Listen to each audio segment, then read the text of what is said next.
নারায়ণগঞ্জ থেকে শামীম ওসমানী পলাইতে বাধ্য হয়েছে। নারায়ণগঞ্জের পরিবর্তন ইনশাআল্লাহ আমরা করব। যে আসনেই মনোনীত হয়েছে 10 দলীয় জোটের সবাইকে বিজয়ী করা আমাদের দায়িত্ব। সেই জায়গা থেকে আমরা ইনশাআল্লাহ মাঠে আছি, মাঠে থাকবো এবং নারায়ণগঞ্জের পরিবর্তন ইনশাআল্লাহ আমরা করব।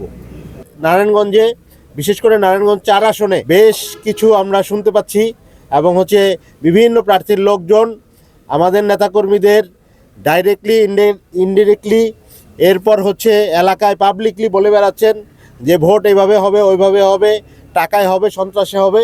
আমরা তাদেরকে বলে দিতে চাই যে নারায়ণগঞ্জ থেকে শামীম ওসমানী পলাইতে বাধ্য হয়েছে।